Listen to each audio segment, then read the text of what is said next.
Bonjour, bonsoir. C'est bien moi, votre frère Plic. Aujourd'hui, nous sommes en janvier le 31 2019. J'avais à cœur, depuis ce matin, de partager ces moments de connaissance, ces moments de partage de la parole de Dieu avec vous, si vous le permettez, bien sûr. Alors, pour ce faire, nous allons commencer par la prière. Seigneur, je te dis merci, je te rends grâce d'avoir permis ces moments, que ton nom soit glorifié. Je compte, Seigneur, sur la disponibilité de ta grâce. Je compte, Seigneur, sur le bénéfice de l'œuvre de la croix qui nous donne accès aux choses réservées aux saints. Laisse que ton nom soit glorifié. Reçois de ce moment toute la gloire. Au nom de Jésus. Amen. Aujourd'hui, j'avais à cœur de partager avec vous sur le thème du prophétique. Nous allons toucher au prophétique aujourd'hui. Et il m'a semblé juste pour le faire d'aller chercher les choses dans leurs origines. D'où cela vienne. D'accord? Alors, pour ce fait, nous allons ouvrir nos Bibles, bien sûr, dans le livre de Genèse. Genèse veut dire le début, le commencement. C'est d'où tout commence, en fait. D'ailleurs, le premier mot de ce livre de la Genèse commence par « au commencement ». Genèse, c'est le commencement de toutes choses. Alors, nous allons lire notre premier texte qui se trouve dans le livre de Genèse, au chapitre 1er, verset 3. Parlant, bien sûr, de la création. La Bible nous dit, Dieu dit que la lumière soit et la lumière fut.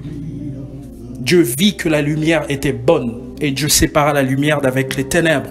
Dieu appela la lumière jour et il appela les ténèbres nuit. Ainsi, il y eut un jour et il y eut un matin. Ce fut le premier jour.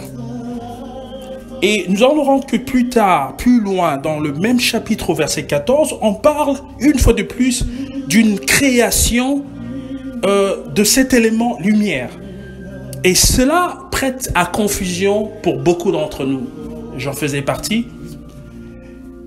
Par la grâce de Dieu, nous allons aller en profondeur et avec l'étude, nous allons comprendre qu'il ne s'agit pas de la même chose. Il s'agit de deux choses distinctes. D'accord? Vous savez, la Bible a été écrite, la Bible qui a deux parties, l'Ancien et le Nouveau Testament, a été écrite dans différentes langues. Et cette partie dans laquelle nous lisons, je parle de Genèse, a été écrite en hébreu.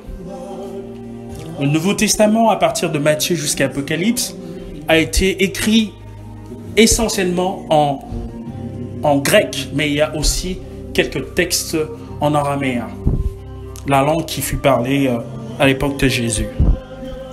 D'accord?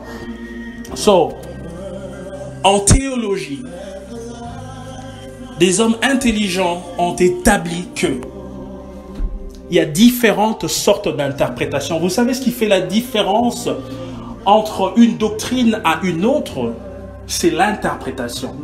Et les théologiens ont établi que l'interprétation qui semblerait être la plus juste, c'est l'interprétation qu'ils ont appelée l'exégète. L'interprétation exégète stipule que l'on aille chercher l'essence des mots à leurs origines, à leurs racines.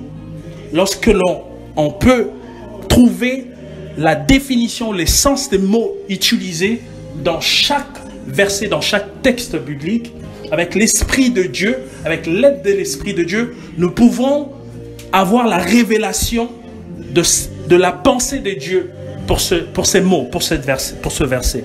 Alors c'est très important d'aller chercher le mot dans leur sens originaire. Alors, retournons dans Genèse chapitre 1er, verset 3. Ici, on parle de la création, on parle de cet élément qu'on appelle la lumière. D'accord? Et Dieu dit que la lumière soit et la lumière fut.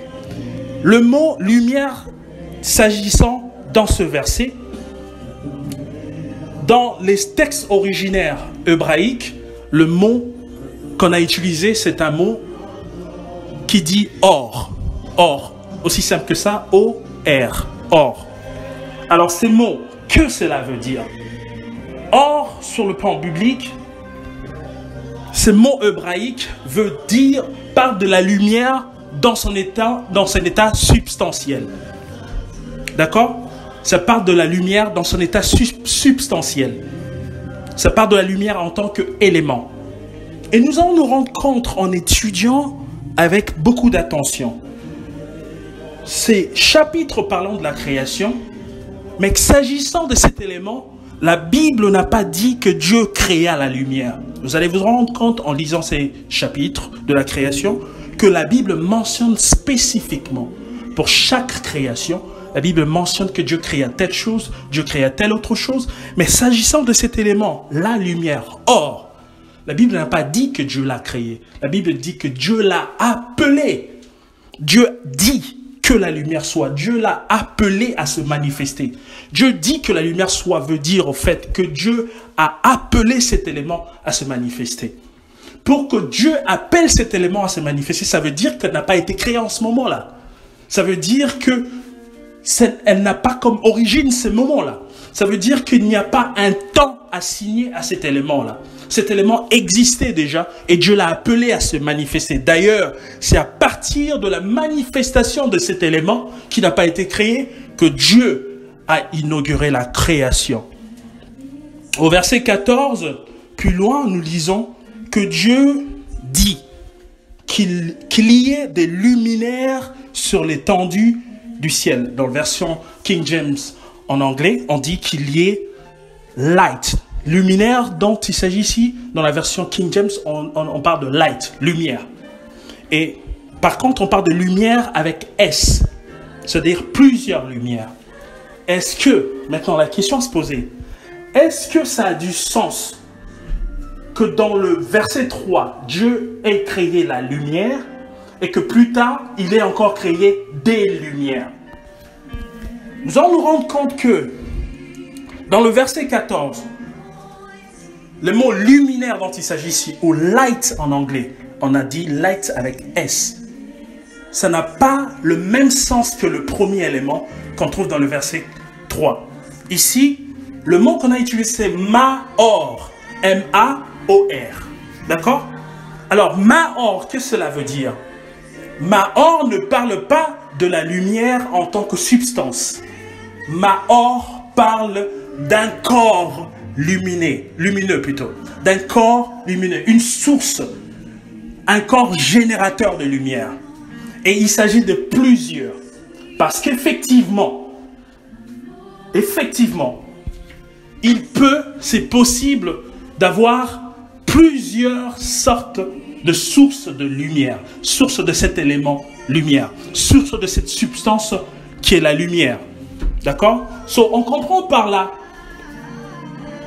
que Dieu, parlant de la création des lumières au pluriel, beaucoup des lumières, on parle au fait de différentes sources, de différents corps qui servent de source de lumière. Je ne sais pas si je me fais comprendre.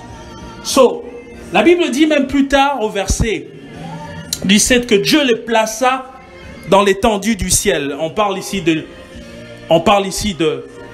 l'univers, on parle ici de l'espace, dans l'espace, au-delà de l'atmosphère, de la couche atmosphérique terrestre. On parle de l'espace, l'étendue du ciel, l'espace. On comprend par là au fait que Dieu parlait des corps lumineux, des corps générateurs de lumière. Et nous savons que les corps générateurs de lumière, il y en a plusieurs dans l'espace. Il y a les étoiles, d'accord? Il y a les étoiles. Et puis, au verset 16, il est marqué spécifiquement que Dieu fit 2 grands luminaires. On sait que sur l'espace, en tout cas l'espace à notre portée sur la terre, nous savons que dans les dans la famille des corps lumineux, il y en a deux qui sont plus grands. D'accord? En parlant de deux grands luminaires que Dieu aurait créés, en fait, nous comprenons que Dieu parle du soleil et de la lune. Il est même dit spécifiquement que Dieu a ordonné au plus grand, dans le verset 16, au plus grand luminaire de présider le jour et au plus petit de présider la nuit. Nous pouvons constater facilement, naturellement, qu'il s'agit bel et bien du soleil et de la lune. Une qui préside le jour et l'autre qui préside la nuit. Le plus grand le jour, le plus petit la nuit. D'accord? Parlons de ces corps générateurs de lumière, générateurs de cet élément qui n'a pas été créé, la lumière.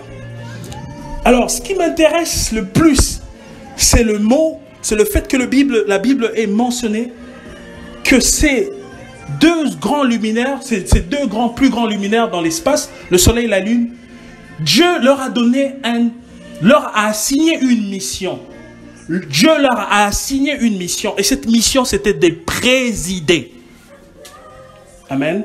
Alors, lorsque nous allons chercher qu'est-ce que cela veut dire dans les textes originaires, le fait de présider, nous nous rendons compte au fait que Dieu a ordonné à ces deux astres de gouverner, de dominer. Et constatant la nature, nous allons nous rendre compte que cette assignation ou cette mission que Dieu a donnée à ces deux grands luminaires, ces deux grands corps lumineux, nous allons nous rendre compte que cette mission est bel et bien effective. Parce que sur la terre, là où nous vivons, nous allons nous rendre compte que le soleil a une domination sur toute la création. Je parle même d'une forme de dictature, parce que personne ne peut aller en dessous, ne peut aller au-delà de cette dictature. Personne ne peut en échapper. Tout le monde, tous les éléments terrestres sont assujettis à la dictature de cet astre, le soleil. Vous allez comprendre plus tard. Vous devez retenir ceci, qu'il a été prouvé par la science, que le soleil, par rapport à la terre, le soleil est source de vie terrestre. Source de vie terrestre. Le soleil est un élément vital pour la vie sur la terre. D'ailleurs, les scientifiques prédisent que l'extinction du soleil voudrait dire l'extinction de la vie sur la terre. Vous allez comprendre, c'est scientifiquement prouvable. C'est-à-dire que sous le soleil, sur la terre, les lois, ou même dans l'univers, parlant plutôt de notre système solaire, c'est-à-dire l'ensemble des planètes qui tournent autour du soleil, dans l'ensemble de notre système solaire, les lois que Dieu a établies sont dépendantes du soleil. Ces lois sont dépendantes du soleil. Vous savez, l'existence ou la pérennité de la vie sur la terre dépend du soleil. La pérennité de la vie de toute cellule vivante sur la terre est dépendante du soleil. Les arbres, par exemple, les végétaux, les herbes. Vous avez entendu parler dans la science cet effet qu'on appelle la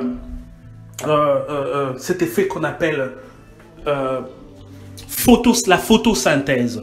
La photosynthèse, c'est ce qui permet la vie, qui permet la pérennité de la vie du monde végétal, c'est-à-dire les arbres, les herbes, tout ce qui est végétal, dépendent de cet effet qu'on appelle la photosynthèse.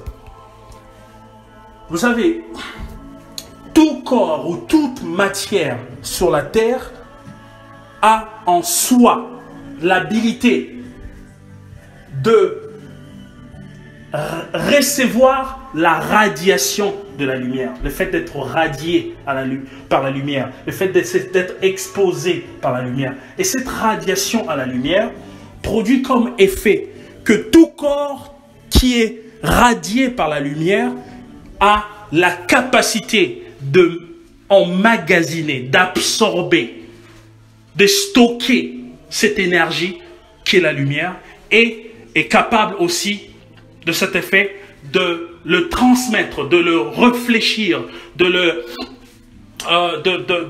laisser que, en fait, tout corps sur la terre peut être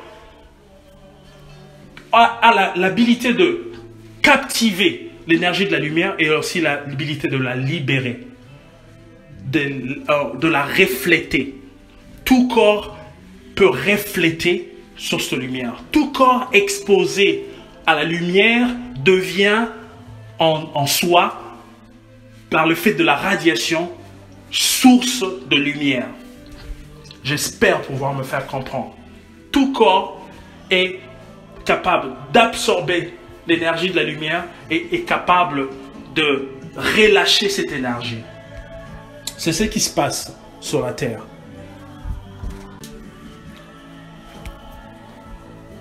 Donc tout corps est capable d'absorber l'énergie de la lumière et est capable de le relâcher, de la relâcher, ou de le réfléchir, de faire le fait de la réflexion. D'accord? La Bible dit ceci: Dieu a ordonné à cet astre le plus grand, le soleil, de présider, de gouverner. Il y a une dictature absolue, il y a une dominance absolue du soleil dans le système solaire et qui a son effet bien sûr sur la Terre, qui a plus d'effet d'ailleurs sur la Terre. D'accord? Nous allons nous rendre compte que la Terre est la création, plutôt le soleil, je voulais dire, est l'élément qui détermine même le temps sur la Terre. Notre temps terrestre est assujetti à la dictature ou à la dominance du soleil. Si aujourd'hui nous sommes le 31 janvier 2019 à 14 h ou à 2 h de l'après-midi, nous le sommes par rapport à la position de la Terre par rapport au soleil. Je ne sais pas si vous me comprenez. C'est le soleil qui détermine le temps. Rappelez-vous, parmi la mission, les lois que Dieu a attachées au soleil, il a dit que le soleil ou ses astres devaient servir pour marquer les époques, pour marquer les jours, les années. On parle ici du temps. On comprend que le temps est assujetti au soleil. Le temps est soumis au soleil. Si nous retournons un peu à ce que nous avons appris à l'école, rappelons-nous que le soleil, on tourne constamment autour du soleil. Le soleil tourne d'abord sur elle-même. C'est comme si le soleil est en train de tourbillonner sur elle-même. La Terre plutôt est en train de tourbillonner sur elle-même.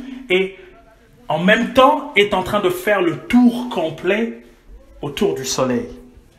Et ça prend, dans notre temps terrestre, pour la Terre de faire le tour complet autour du soleil, ça prend 1 an. Une année, 365 jours. 365 jours et au fait marque un temps, marque une révolution, marque la fin d'un cycle. Et ce cycle a débuté d'un point où le soleil tourne autour, la Terre tourne autour du soleil et revient au point de départ. Ce tour complet fait 365 jours de notre jour terrestre. Et ça fait 1 an. Et la Terre, vous vous rappelez, j'ai dit que la Terre elle-même tourne sur elle-même. Et le tour de la Terre pivotant d'elle-même met 24 heures de notre temps terrestre. So, vous allez vous rendre compte que notre temps terrestre est assujetti à cette dictature du soleil. D'accord? On est 14 heures aujourd'hui, le 31 janvier 2019, par rapport à la position de la Terre autour du soleil. Amen. Et comme je disais que toutes les lois que Dieu a établies pour le fonctionnement ou l'harmonie, pour favoriser l'harmonie, l'engrenage des choses sur la terre dépendent du temps et de ce fait dépendent du soleil. D'où vient la prophétie? La prophétie est un événement, une circonstance, quelque chose qui est censé arriver dans l'espace de notre temps, dans les futurs. Parce que notre temps, on ne peut parler que du temps s'agissant de 3 formes du temps. Et ces 3 formes sont le passé, le présent et le futur. La prophétie, c'est le domaine qui touche au temps qui n'est pas encore passé, au temps qui n'est pas présent, pas le temps actuel, mais un temps à venir. D'accord? Sur la plupart des temps, notre foi est défiée parce que lorsque nous recevons une prophétie, nous la recevons dans le temps terrestre. Il y a un temps assigné à cette prophétie. Il y a un jour de départ où nous recevons cette prophétie. Une promesse de Dieu sur quelque chose qui doit arriver. Et notre attente ou nos attentes par rapport à l'accomplissement de ce que Dieu a promis aussi est soumis à ce temps-là, au temps terrestre. D'accord?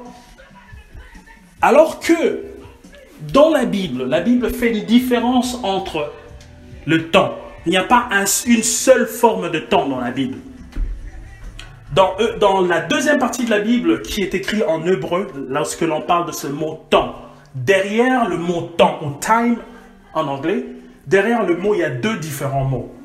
Dans d'autres versets, on parle du temps. Lorsque vous regardez dans les textes originaires, on parle du temps en tant que chrono. Chrono.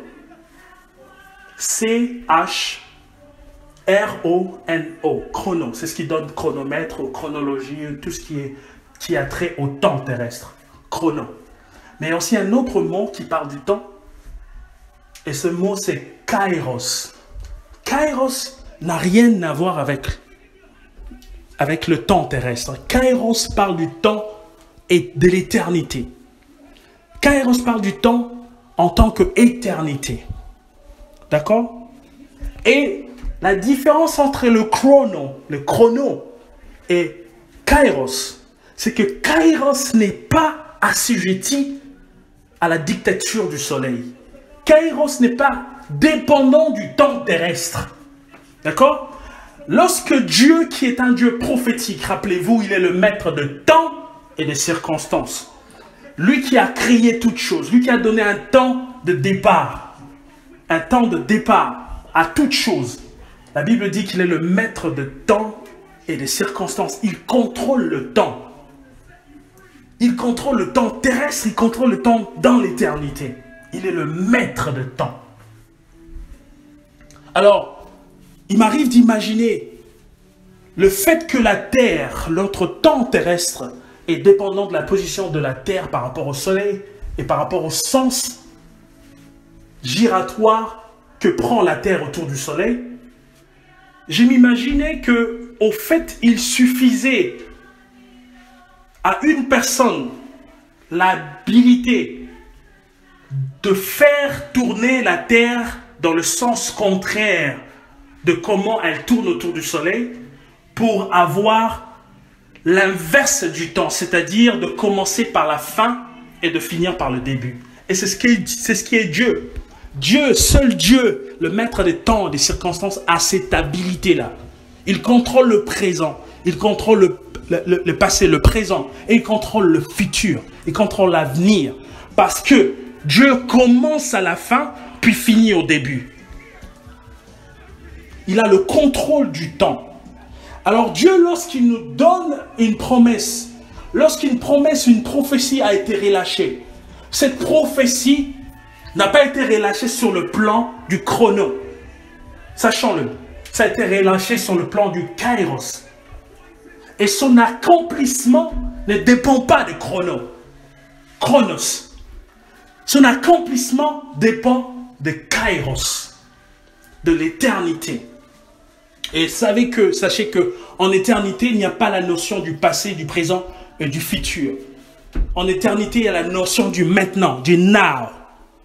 Voilà pourquoi nous comprenons que lorsque Moïse a demandé à Dieu, tu m'envoies vers Pharaon, c'est bien bon, tu m'envoies avec tel message, mais sûrement il me demandera qui t'a envoyé, c'est quoi le nom de ces dieux qui t'a envoyé. Et pour la première fois dans l'humanité, où Dieu s'est présenté à l'homme, Dieu a donné son nom. Il a dit, ok, d'accord, vous voulez avoir mon nom? Ben, tu diras à Pharaon que je suis m'a envoyé. Je suis est un nom un peu bizarre, parce que je suis veut simplement dire, enfin plutôt Yahvé veut simplement dire je suis. Yahvé en hébreu, je suis, qui peut se traduire en je suis veut dire simplement, Yahvé veut dire simplement je suis. C'est le premier, c'est le verbe être conjugué au temps présent en hébreu. Et c'est même conjugué au temps présent continu. Alors, lorsque Dieu dit à Moïse que tu iras dire à Pharaon que je suis m'a envoyé, ce que Dieu voulait exprimer par là, je suis, c'est lui qui est continuel. C'est lui qui est continuel. C'est lui qui n'a pas de fin. Amen. Dans l'éternité, il n'y a pas de notion du passé, du présent et du futur. Dans l'éternité, il y a les now, le présent continuel. Alors, lorsque nous attendons une prophétie à laquelle nous devions ajouter notre foi, c'est le fait de croire que ce que Dieu a dit, il est capable de le faire. Notre foi prend un coup. Pourquoi? Parce que notre perception est faussée. Et notre perception même est assujettie à la notion de chronos, du temps terrestre. Vous savez, le temps terrestre, l'unité de mesure du temps terrestre est mesurée en secondes. On peut descendre en dessous de secondes, mais on va se limiter à la seconde. On a déterminé, et c'est vrai, ça a du sens, c'est vérifiable, que pour faire 1 minute, il faudrait compter 60 secondes. Et pour faire 1 heure, il faudrait compter 60 secondes, 60 fois. Multiplié par 60, ça fait 1 heure. D'accord? Et ainsi de suite, jusqu'à 1 an, jusqu'à 1000 ans, jusqu'à 10 ans, jusqu'à 5 ans, jusqu'à 1000 ans, jusqu'à 10 000 ans. Le temps est mesuré par rapport aux secondes. Et la seconde, plutôt l'unité de mesure du temps, c'est le tic-tac que nous entendons dans nos horloges terrestres. C'est comme ça qu'est mesuré le temps. Tic-tac, tic-tac. Quand ça arrive à 60, on sait qu'une minute est passée. Alors, nous tous, comme nous sommes sur la terre, nous sommes dépendants de ce tic-tac. Les lois terrestres sont dépendantes de ce tic-tac. On sait que lorsque tu prends une glace, un élément gelé de basse température, donc dès que tu l'exposes, on pourra constater, lorsque l'on prend une matière organique que l'on aurait exposée dans un environnement qui n'est pas propice à la préservation de son état, c'est-à-dire on aurait pris peu importe quelle matière organisme qu'on aurait exposé, pas couvert, exposé aux germes, exposé aux microbes, exposé à une chaleur un peu plus élevée, on peut constater qu'avec le fait de tic-tac, cette matière change de forme.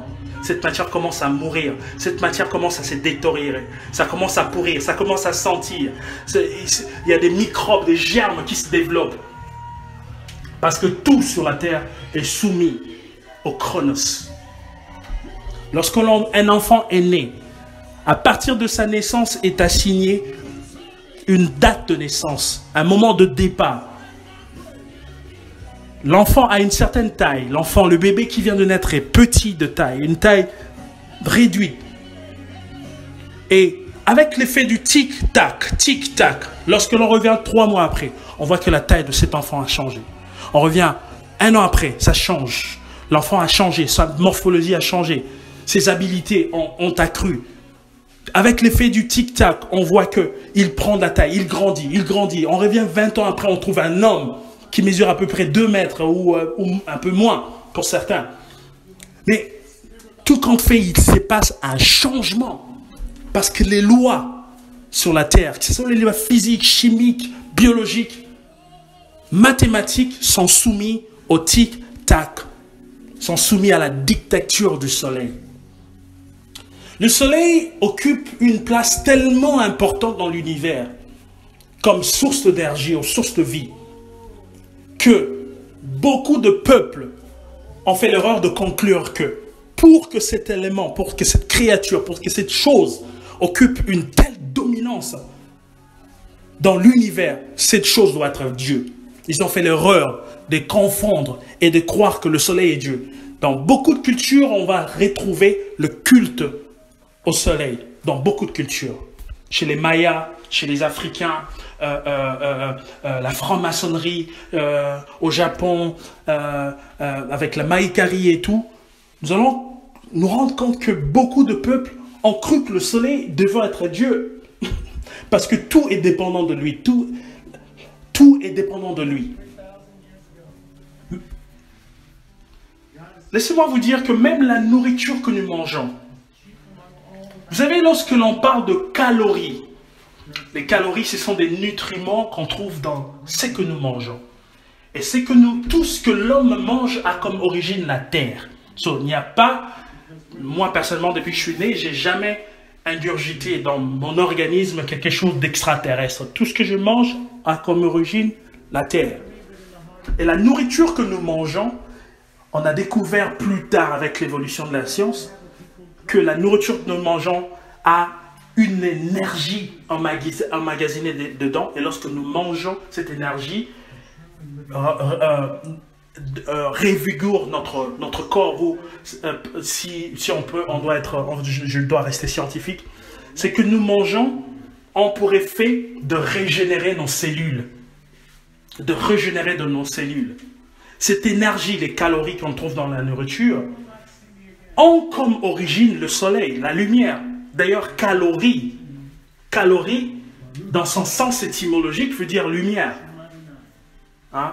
Même en espagnol, je crois, en espagnol, chaleur veut dire calore.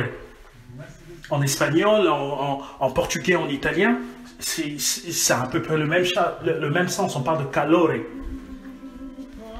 Et c'est ce qui a donné calorie.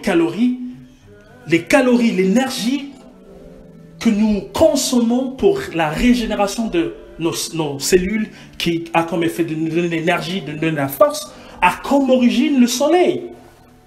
Rappelez-vous, j'avais dit que tout élément, tout corps sur la Terre a comme habilité d'absorber l'énergie de la Terre. En fait, lorsque nous mangeons, qu'est-ce que nous faisons? Lorsque tu manges une pomme, de la viande, les légumes, peu importe, du pain qui est fait à base de céréales, qu'est-ce que tu fais en fait? C'est que cette pomme ou cette viande a servi d'éponge pour l'absorption de l'énergie solaire. Et lorsque tu le manges, tu transfères cette énergie dans ton corps.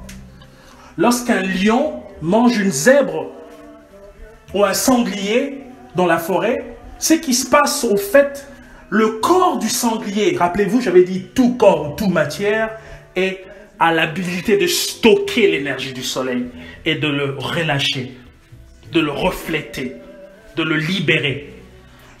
Lorsqu'un lion mange le sanglier, au fait, qu'est-ce qu'il a besoin? Il n'a pas besoin du sanglier, au fait, en soi. Il a besoin de l'énergie que le corps du sanglier a emmagasiné, a stocké du soleil. C'est là que viennent les calories. Vous vous rendez compte que Le soleil est vraiment très important, très important. En anglais, on appelle le soleil supernova. Supernova, source d'énergie. D'accord? Mais rappelez-vous, j'avais dit que le kairos, le temps de l'éternité, n'est pas soumis à la dictature du soleil. Le kairos est soumis à Dieu seul, qui est le maître de temps et de circonstances. Lui seul est capable de naviguer dans le temps, d'aller dans le passé, dans le présent, dans le futur. Voilà pourquoi vous ne comprenez pas. Une chose qui s'est passée dans ta famille il y a 20 ans, seule la personne qui est capable de naviguer dans le temps et de retourner 20 ans en arrière, d'aller régler ce problème dans le passé, qui aura comme effet ton présent modifié. Lorsque dans le passé, dans ta famille, il y a des gens quelque part qui se sont assis, qui ont décrété une loi. Et cette loi était par exemple que les femmes ne se marieront pas, les femmes ne se marieront pas, ils auront des enfants avant le mariage. Et tu vois en constante dans la famille que cette loi prend effet. Parce qu'il y a des gens qui ont décrété cette loi. Qui, à part Dieu, a l'habilité de retourner dans le passé, de naviguer dans le temps, dans le sens contraire, et dans le passé, de trouver ces problèmes et de dire aux instigateurs de cette loi, mettez-moi à part Ginette, mettez-moi à part Jean-Marc, ils ne seront pas assujettis à cette loi. Et c'en est fait.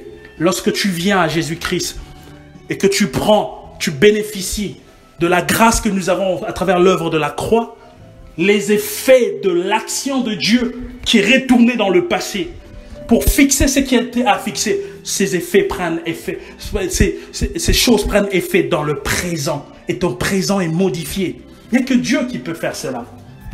Il n'y a que Dieu qui peut faire cela. Lorsque tu as reçu cette prophétie, qu'avant tel âge, tu vas avoir un enfant. Avant tel âge ou dans telle période, tu vas avoir un enfant ou tu vas te marier. Peu importe la promesse que tu as reçue. Qu'est-ce qui fait que ta foi prenne un coup? C'est le tic-tac du chrono. Lorsqu'on t'a dit que tu allais te marier, avec l'effet du tic-tac, tu te regardes au miroir, tu vois des rides. Tu vois des cheveux gris qui commencent à sortir. De plus en plus, tu te rapproches de la ménopause. Avec l'effet de tic-tac, cette dictature du soleil, cette dictature du temps terrestre veut te faire croire que cela n'est pas possible. C'est ainsi donc que les femmes comme Sarah, après avoir entendu la promesse de Dieu donnant à Abraham que en même temps l'année prochaine je reviendrai, ta femme sera enceinte, Sarah a pu rire parce qu'il a considéré Chronos, parce qu'il a considéré le tic-tac du temps, parce qu'il a considéré la dictature du soleil. Rappelez-vous, Jésus-Christ pouvait dire un jour, en étant avec ses disciples, un jour, en train de faire l'œuvre de son Père, ses disciples se sont rendus compte, mais maître, c'est bizarre, depuis ce matin, tu n'as pas à manger, n'as-tu pas faim? On ne t'a pas vu manger. Qu'est-ce que Jésus leur a dit? Jésus leur a dit, vous avez pour nourriture de choses célestes, terrestres plutôt. Au fait, Jésus voulait dire, vous avez comme source d'énergie le soleil. Mais moi, je ne suis pas dépendant du soleil. Moi, j'ai comme source d'énergie autre chose. Moi, j'ai comme source d'énergie l'éternité. Et dans l'éternité, nous ne dépendons pas du soleil. Dans l'éternité, nous ne dépendons pas de Chronos. Lorsque Dieu dit une chose, à cette chose est attaché un temps de l'accomplissement. Et le temps de l'accomplissement de la promesse de Dieu ne dépend pas de Chronos. Ne dépend pas de Chronos. Le temps de l'accomplissement de Dieu ne dépend pas du passé, du présent ou du futur. Ça dépend de now. C'est pour ça, lorsque ça va se faire, lorsque cela va se faire, ça va tellement bouleverser ton plan, ça va tellement bouleverser tes perceptions que tu ne considéreras plus le temps passé. Tu ne considéreras plus le temps passé. La Bible dit, ne regarde plus le temps passé. Voici, je veux faire une chose nouvelle. Je veux faire le now. Je veux faire le now. Et quand ça arrivera, ça va être de l'ordre à t'étonner. Ça va être de l'ordre à confirmer. Il n'y a que moi qui peux faire la chose. Au point où tu seras chamboulé. Ne considéreras plus le temps passé. Ne considérant plus le temps passé. Tu considéreras le now. Pourquoi? Tu auras le sentiment de satisfaction. Pourquoi? Parce que Les promesses de Dieu ne s'accomplissent que au temps assigné à cette chose, au moment opportun. J'entends dire des gens que Dieu n'arrive jamais en retard. Et c'est vrai, lorsque Dieu se manifeste dans ta situation, peu importe le temps que ça a pris, lorsque Dieu se manifeste, c'était le temps qui était assigné dans Kairos pour cette chose. Laisse-moi t'annoncer que ce que Dieu t'a promis, il y a un temps assigné à cela. Ne laisse pas Chronos t'embrayer. Ne laisse pas Chronos te faire peur. Ne laisse pas Chronos te faire douter. Appuie-toi sur les Kairos.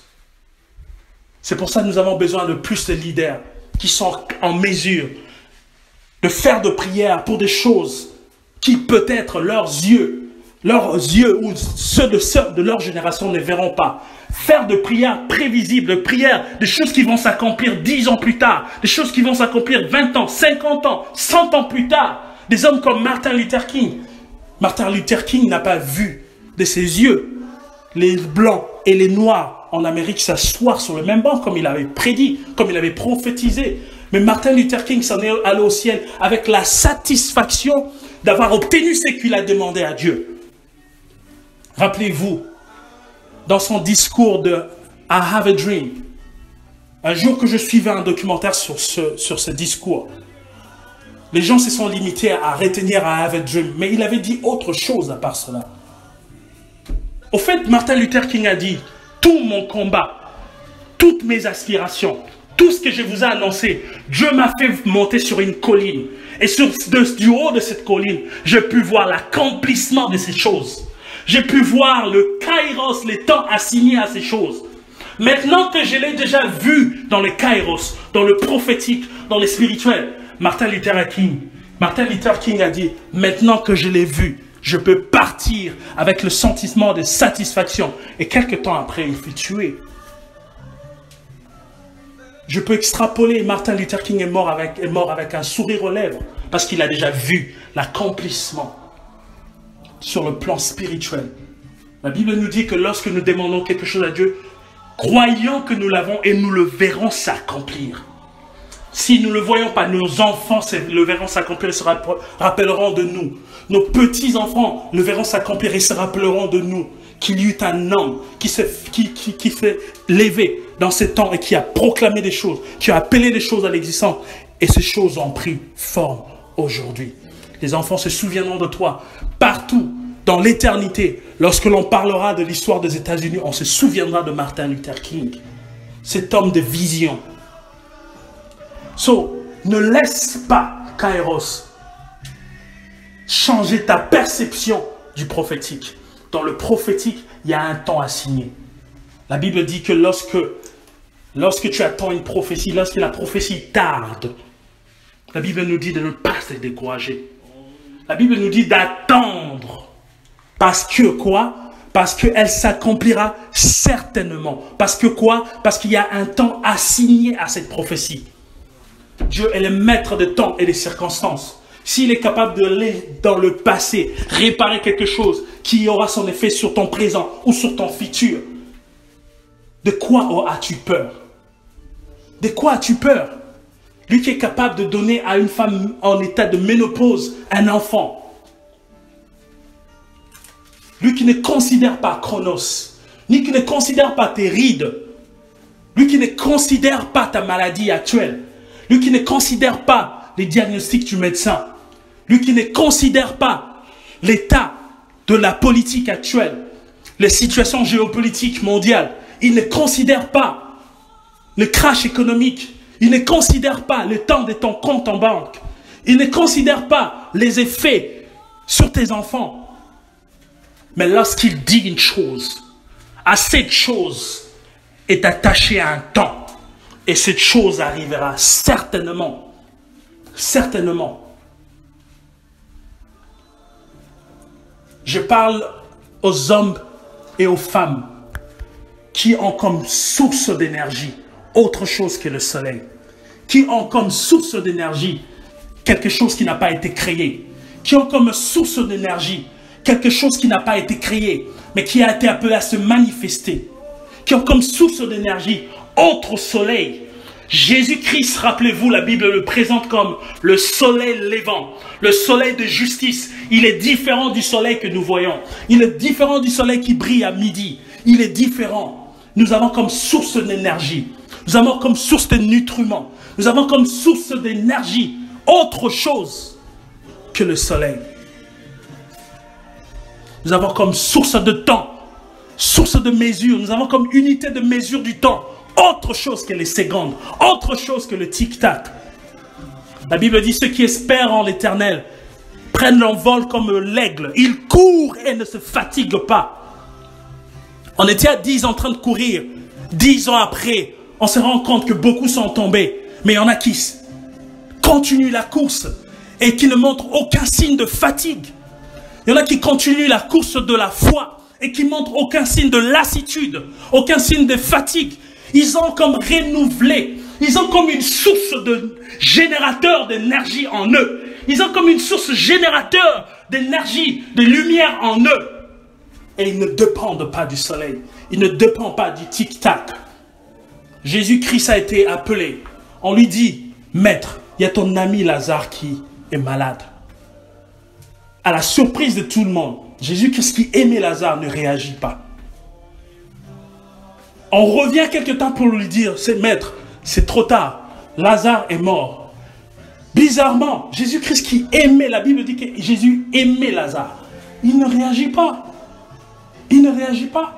Pour se pointer 4 jours après, alors que le tic-tac avait déjà son effet sur le corps de Lazare. La sœur de Lazare lui dit, Maître, c'est trop tard. Tu aurais dû venir quand il était malade. Peut-être tu l'aurais guéri. J'ajoute, tu aurais dû venir même quelques heures ou quelques minutes après qu'il arrête de respirer. Peut-être qu'on l'aurait réanimé. Mais là, il s'agit de 4 jours. Son corps sent. Les cellules de son corps se désintègrent.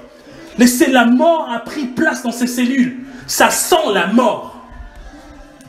Jésus-Christ, qui ne dépend pas du chrono ni de ses effets, répond à la femme.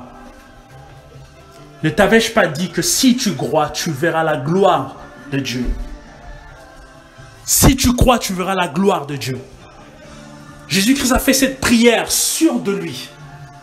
Il a dit, Père, je ne prie pas pour que tu m'exauces, je sais que tu m'as exaucé, mais je prie pour que ce peuple voie que tu m'as envoyé. Je prie pour que ce peuple voie que je ne dépends pas du soleil, je ne dépends pas de Chronos, je dépends de l'éternité. Je ne dépends pas du soleil, ni de ses effets. Je ne dépends pas des lois terrestres, ni de leurs effets. Il a dit, Lazare, sors. De cette parole de Jésus, Lazare sort. Le chrono s'est arrêté et a commencé à se décompter dans le sens inverse. Dans le sens inverse, les cellules des corps de Lazare qui étaient morts ont commencé à faire l'effet inverse. La vie commençait à revenir et petit à petit, la vie a repris forme dans le corps de Lazare et Lazare est sorti. Je vous parle du maître de temps et de circonstances. Je vous parle de celui qui ne dépend pas de 24 heures. Je vous parle, c'est de celui qui ne dépend pas de la seconde. D'une seconde à une autre. Avec Dieu, il y a beaucoup de choses qui peuvent se passer. D'un an à un autre, à une autre, d'une année à une autre, beaucoup de choses peuvent se passer. D'un mois à un autre, beaucoup de choses peuvent se passer. Parce que Dieu ne dépend pas de notre chronos. Parce que Dieu ne dépend pas de notre chronos. Il est un Dieu à des ressources illimitées. Et une des choses qui nous limite le plus, c'est le temps terrestre. Bien-aimé, je viens avec ce message t'encourager à continuer à espérer, à continuer à t'accrocher à la promesse de Dieu. Parce que la promesse de Dieu ne dépend pas de ta perception. La promesse de Dieu, l'erreur que nous faisons, c'est que lorsque Dieu nous promet quelque chose, nous concevons un temps de l'accomplissement. Et lorsque c'est notre conception, notre perception ne matche pas ou ne s'accorde pas à la promesse de Dieu, nous nous décourageons. Je vais finir avec ce verset qui parle du prophétique aussi. Ce verset qui parle du temps. Ce verset que nous connaissons qui se trouve dans Jérémie. Verset 33. Chapitre 33, verset 3. Nous connaissons plus ou moins ce verset. nous récitons ce verset. Mais par la grâce de Dieu, j'en ai reçu une révélation profonde. Jérémie, chapitre 33, verset 3. La Bible dit, « Invoque-moi, je te répondrai. » J'ai remarqué, au fait, je fais très attention aux mots, je fais très attention à la forme, je fais très attention au texte, parce que la Bible est un livre prophétique par excellence. La virgule, le point virgule ont un sens prophétique dans la Bible. La Bible dit, invoque-moi, virgule, je te répondrai, point virgule. En français, lorsque l'on voit un point virgule, ça veut dire quoi? Ça veut dire que la chose qui vient après le point virgule est attachée à la première. Ou la chose qui vient après le point virgule est l'illustration de la première. En fait, quand la Bible dit « Invoque-moi, je te répondrai », point virgule, la Bible veut dire « Invoque-moi, je te répondrai ». Point virgule veut dire « De quelle manière ?» Et la réponse à cette question « De quelle manière ?» Dieu dit « Je t'annoncerai des grandes choses, des choses cachées que tu ne connais pas. » Bien-aimés, est-ce que nous comprenons la profondeur de ces versets? Comment se fait-il que moi, j'ai des attentes à Dieu? J'ai des attentes précises à Dieu. Et je l'invoque par rapport à mes attentes. Seigneur, délivre-moi. Seigneur, sauve-moi. Seigneur, délivre-moi du mal. Délivre-moi du péché. Rends-moi riche. Sors ma famille de la pauvreté. Je ne sais pas les attentes que tu as. Comment ça se fait-il que, par rapport à mes attentes, Dieu trouve comme moyen d'exaucement de me révéler des choses cachées? Ça n'a aucun sens. Seigneur, moi je m'attends à une grande maison. Toi tu me dis que tu vas me révéler des choses cachées. Ça n'a aucun rapport. Mais laisse-moi te dire que cela veut dire, lorsque tu as des attentes par rapport à Dieu, en l'invoquant, sa manière de te répondre, c'est de t'emmener dans le prophétique. En fait, Dieu te dit, lorsque tu vas m'invoquer, je t'exaucerai de telle sorte que je vais t'emmener sur le plan prophétique et tu seras en mesure de voir sur le plan prophétique l'accomplissement de tes promesses, de tes attentes, l'accomplissement de ces attentes. Lorsque nous prions et que nous parvenons, avec l'aide du Saint-Esprit, avec l'aide de Dieu, nous parvenons à conceptualiser, nous parvenons à voir, à percevoir, à avoir un aperçu de ce que Dieu est en mesure de faire. Nous avons l'exaucement à la chose. Nous avons l'exaucement à nos attentes. Dieu répond à l'invocation de son nom par le prophétique. Vous savez, une des choses que l'homme désire le plus au monde, c'est d'être en mesure de contrôler les temps. C'est d'être en mesure de voir son lendemain, de voir son avenir. Lorsque vous vous demandez des millions, des milliards, lorsque vous vous battez avec des choses périssables, qu'est-ce qu'il y a de plus valeureux qu'être doté de l'habilité de voir le lendemain, de voir ce qui peut arriver? Et Dieu dit qu'à l'exaucement de tes attentes, je répondrai à te faisant parvenir au niveau du prophétique, en te faisant parvenir, en te donnant l'habilité de voir le lendemain, de voir le futur, de voir ce qui est sur le point d'arriver.